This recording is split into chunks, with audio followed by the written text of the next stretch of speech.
bonjour à tous pour ce déjà troisième jour de festival, ça va vite hein. Ça va très très vite. Ouais. Ça va vite et surtout ça ne désemplit pas, donc c'est une bonne nouvelle. Pendant encore 2 jours maintenant, enfin un jour et demi, on va se retrouver autour de cette table sur la scène de Street Food Stories afin d'évoquer finalement les parcours de quelques chefs qu'on va rencontrer, quelques chefs qu'on aime bien, des histoires à chaque fois passionnantes et surtout alléchantes. Et pour entamer cette journée un peu marathon, parce que vous êtes 8 aujourd'hui à passer sur cette table, je commence avec quelqu'un que je connais très bien, il s'appelle Youssef Gasly. Comment ça va Youssef ? Super. La forme ? Super. Oui, très très très content d'être ici à Lyon. Voilà. Je viens de faire juste le même trajet que toi, parce que je débarque juste de Paris, j'ai fait un aller-retour rapidement entre la nuit et ce matin. Je reviens de Paris, là où tu as installé maintenant ton deuxième restaurant il n'y a pas si longtemps que ça, n'est-ce pas ? Exactement. Dune, on a ouvert septembre dernier. Septembre dernier, donc il y a eu Dune en 2022, il y a eu Plume en 2016. Plume en 2016, le tout premier, ouais. Et avant tout ça, il y a eu une grande histoire, et surtout une histoire qui a commencé ici. Ici à Lyon, oui. Vu que moi, j'ai commencé la cuisine à Lyon, à l'Institut Paul Bocuse. Ouais, c'est ça. Et du coup, ça me fait spécialement plaisir de revenir ici, finalement, puisque tout a commencé ici. Là. Alors tout a commencé ici, t'es passé par le mythique, on va dire, Institut Paul Bocuse. Et avant ça, c'est quoi tes premiers souvenirs de cuisine ? Parce qu'on sait que t'as des origines très affirmées auxquelles tu tiens beaucoup, des origines tunisiennes, n'est-ce pas ? J'ai des origines tunisiennes, mais comme je l'ai toujours dit, moi j'ai appris la cuisine en France. Donc au début, j'avais du mal à aller vers cette genèse-là, cette cuisine tunisienne-là. Ouais, évidemment. Moi, j'ai appris la cuisine en France. Du coup, Plume, c'est de la cuisine française. Ouais, ton premier restaurant, c'est vraiment de la cuisine purement française. Oui, purement française, ouais. Et puis surtout, c'était aussi le résultat de ta formation. Exactement, oui. Entre l'Institut Paul Bocuse, évidemment, mais aussi d'autres lieux. Et mon parcours personnel, et mes envies personnelles, et tout ça, quoi. Donc, exactement. Et ton parcours personnel, on peut en parler rapidement. Il a été quand même émaillé de belles rencontres et de belles maisons. Oui. Passé par le Meurice notamment. Le Meurice, Alain Sanderens. Mais après, moi, j'ai toujours dit que j'avais pas forcément envie de passer beaucoup de temps dans une maison à côté d'un chef, apprendre, passer des années avec un chef, parce que j'avais mes idées en tête et j'avais vraiment envie d'avoir mes propres influences, on va dire. Ouais, et en fait d'avoir mon propre chemin. Donc j'ai été chef assez rapidement après l'école parce que j'avais juste envie de m'exprimer comme j'avais envie de m'exprimer et ne pas être un peu dans l'ombre de quelqu'un. Finalement, c'est ce qui est sous-titré sous le restaurant Plume depuis le début, cuisine d'auteur. Ça a très très vite voulu être un auteur tout simplement et vouloir exprimer un peu ce que tu étais. Et aussi, le cuisine d'auteur aussi, c'est aussi pour faire le rapprochement avec la plume aussi. Donc disons que c'est un double sens. Un double sens qu'on avait bien compris. Quand tu ouvres Plume justement avec ton parcours et ton envie de liberté, tu le fais quand même relativement jeune dans ta carrière. On est d'accord pour dire ça. Comment on a les armes psychologiques pour ouvrir justement un restaurant et comment on arrive déjà à s'affirmer ? Alors, on m'a déjà posé cette question et je la repose avec plaisir. Moi, je dis que pour ouvrir un resto, il faut de l'inconscience, tout simplement. Il faut pas trop se poser de questions. Ouais. Et si on commence à cogiter et tout, on finit par ne pas le faire. Du coup, moi, je me suis dit, j'ai envie d'ouvrir mon resto, je vais y aller, je me pose pas de questions et ça s'est fait un peu comme ça. Et par ailleurs, pour ceux qui ont un peu la géographie parisienne en tête, on sait que la rive gauche est quand même une rive sur laquelle il y a pas mal de concurrence et puis surtout évidemment il y a une exigence et une certaine aussi estime des restaurants là-bas, donc c'est quand même pas facile d'arriver dans le 7e arrondissement en 2016 et de dire je vais faire ma cuisine aussi Francis Hôtel. Voilà. Non, c'est vrai que dans le 7e, il y a une belle clientèle, c'est des gens qui savent manger et tout, et donc disons que moi je suis arrivé peut-être avec une patte différente parce que à l'époque, il n'y avait pas trop de bistronomie, il n'y avait pas trop de restos qui débarquaient avec des vins nature, une carte de vin nature dans le set et tout. Donc je pense qu'on a réussi à se démarquer comme ça aussi. Et à chambouler un peu la rive gauche. Exactement. Ton parcours, il me touche particulièrement parce que, en fait, c'est un peu aussi le parcours de beaucoup de gens qui ont des origines et qui sont issus d'une certaine génération d'immigration. Tout simplement parce que au début, quand on est un peu intégré dans un pays, on a un peu du mal quand même à affirmer ses origines. Après, moi, et les revendiquer. Je suis pas issu de l'immigration parce que je suis né là-bas et j'ai grandi là-bas.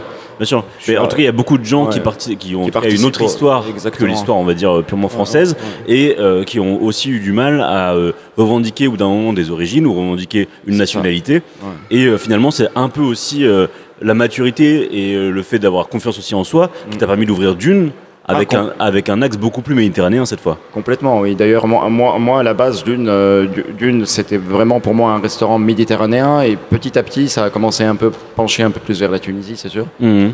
Et c'est venu naturellement, en fait, mais à la base, c'est un concept méditerranéen.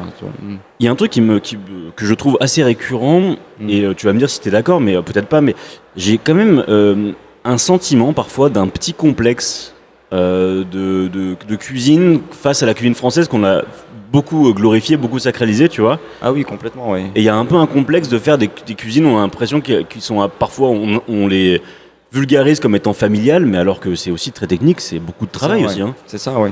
Et après, moi, ce que je dis, surtout qu'on le voit actuellement, c'est que de plus en plus, avec justement de chefs étrangers qui exercent un peu ici en France, c'est qu'on a tous appris en France, on a tous appris les techniques françaises, et chacun ramène un peu sa sauce, que ce soit une sauce coréenne ou japonaise ou maghrébine ou ainsi de suite, ou d'Amérique du Sud et tout. Et finalement, la richesse de la cuisine française, c'est qu'elle a un peu cette force-là de puiser aussi dans les autres gastronomies et de rapporter justement ces techniques françaises là, avec d'autres méthodes et d'autres saveurs et d'autres ingrédients qui viennent d'ailleurs. Ouais, c'est la technique française au service de plein de terroirs et plein de patrimoines différents. Raconte-nous un tout petit peu justement ce qui est Dune aujourd'hui. Comment tu l'as pensé? Est-ce que tu sers justement chez Dune? Dune, je l'ai pensé exactement comme une table. C'est marrant qu'on soit ici parce que pour moi, Dune, à la base, c'était des plats de street food réinterprétés. Voilà, réinterprété de manière un peu plus, pas gastronomique, mais à table. Bien sûr, bien sûr. C'est des plats de street food de Méditerranée servis à table. On a voulu faire un petit clin d'œil, par exemple, on a fait un petit croisement entre la pita et la pizza. La pizza, du coup on a appelé ça pizza avec un thé au milieu, exactement, où on sert des pitas garnis à plat et servis un peu comme si c'était des pizzas, à servir à l'apéro, coupé en 4 morceaux et tout. Génial. Ça fonctionne pas mal. Et puis on a la shakshuka au poulpe qu'on sert ici, ce soir. Et pendant tout le festival. Shakshuka au poulpe, hommage un peu à l'île de Kerkena, c'est ça, où on faisait exactement, pas forcément déjà. Kerkena. Moi j'adore le poulpe et j'adore la shakshuka, du coup c'était pas très compliqué. Évidemment. Et c'est ce qui cartonne le plus pour nous, du moins sur notre stand. Au resto aussi. Pendant le festival et pendant le resto aussi, ouais.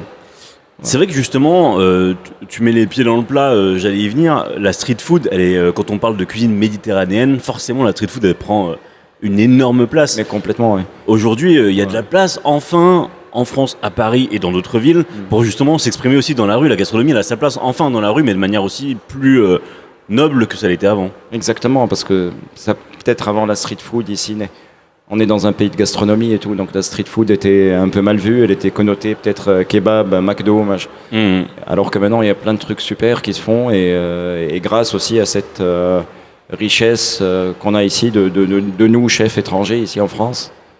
On a ramené un répertoire de saveurs un peu nouveau, on a ramené une mode un peu nouvelle, et c'est la diversité qui fait la richesse en fait. Ça te permet aussi justement cette diversité de faire découvrir aussi d'autres plats et d'autres choses complètement méconnues pour le public français, genre la mlouria par exemple. La mlouria, ouais. Donc, que tu fais de temps en temps au resto. Raconte-nous un peu ce plat un peu de dingue que personne ne connaissait trop et pourtant qui est passionnant. Qui est passionnant. Moi, au moment où si j'ai une commande à prendre au resto et la personne me demande ce que c'est, je dis je suis désolé, je ne peux pas vous expliquer ce que c'est parce que ça va être un goût nouveau pour vous. Donc, évidemment. Moi personnellement, c'est mon plat préféré. Ouais, on rappelle juste que c'est de la corette potagère, qui est transformée en farine. Et après, on fait un genre de ragoût avec cette farine. Et en fait, parce que quand on voit à quoi ça ressemble, en fait, ça ressemble à rien en vrai. Ah bah c'est un morceau de viande goudron avec un goudron par-dessus, voilà. Exactement. Donc, un peu vert, noir, on sait pas trop. Paraît-il que c'est le plat qui mijote le plus au monde, c'est ça? Je sais pas, mais nous on l'a fait mijoter pendant 12 heures de temps, nous. 12 heures. Et puis j'ai vu d'autres confrères qui l'ont fait même plus longtemps. Oui, sur le bras zéro, peut-être ça met 24 heures. Exactement, 24 heures à mijoter. C'est pas mal et franchement, c'est assez passionnant comme plat. Faut se renseigner sur la mlouria. Est-ce qu'on peut imaginer justement que Youssef Gasly, un jour, il ouvrira un corner uniquement dédié à la street food? Pourquoi pas, oui. On verra, ouais. Moi, j'y pense de temps en temps. On essaie de le faire un peu sur les plateformes de livraison et tout. Ouais. On l'a fait pendant le confinement, ça a bien marché. Et je pense que voilà, de manière générale, de toute façon, la food, elle est en train de changer. Donc je pense qu'on est amené on va avoir un peu une cuisine un peu binaire où il y a une cuisine gastronomique et une cuisine de street food beaucoup plus simple. Et je pense que Je pense qu'on se dirige dans cette direction. Bien sûr. Et surtout, tout avance et les frontières ont tendance à être un peu abolies. Aujourd'hui, on peut à peu près tout mélanger, ce qui est plutôt chouette et ça fait une sorte de melting popote passionnante. Tu parlais de l'hybride entre pita et pizza, même si c'est la même racine étymologique, c'est quand même passionnant de mélanger ces deux bases, en tout cas classiques et mythiques. On en fait une par exemple aux Jean-Choix de Calabre et tout. Ça. Alors, en fait, c'est une pizza sicilienne, mais servie dans une pizza. Donc, sur un pain pita, et c'est quelque chose qui fonctionne très bien avec une huile bien pimentée, des anchois, une bonne sauce tomate. Parfait. On en fait une qu'on a appelée un peu pizza kebab, où c'est de la volaille jaune qui est marinée dans des épices et qu'on fait rôtir à la plancha et tout, ça marche bien aussi. Ouais, ça a l'air de très bien marcher, ça fait très envie. Justement, où est-ce qu'on se situe, où est-ce qu'on place le curseur entre mix, fusion et sans frôler parfois l'incident diplomatique? Comment on arrive justement à jouer avec tout ça en étant à peu près dans les clous des sensibilités de chaque pays, chaque peuple surtout? Je pense qu'une fois que c'est bon, les gens ils disent pas grand-chose. Ah, ouais, effectivement, c'est une bonne réponse. Il suffit de goûter. Ouais, il suffit de goûter. Puis goûter, ça met tout le monde d'accord. On va dire que goûter, quand c'est bon, ça fait la paix. Exactement. Parfait. Eh bien, écoutez, je vais m'empresser d'aller goûter chez toi. Avec plaisir. La paix proposée dans ton assiette. Il faut venir manger la shakshuka déjà. La shakshuka de poulpe. Il faut pas rater ça. Je dis ça à tout le monde. Je crois que le message est passé et les regards sont déjà émerveillés. Donc, on va aller goûter ça direct. Merci beaucoup, Youssef, Merci à toi pour ton discours et hâte de te revoir à Paris. À très vite. Merci beaucoup. Ciao. Salut.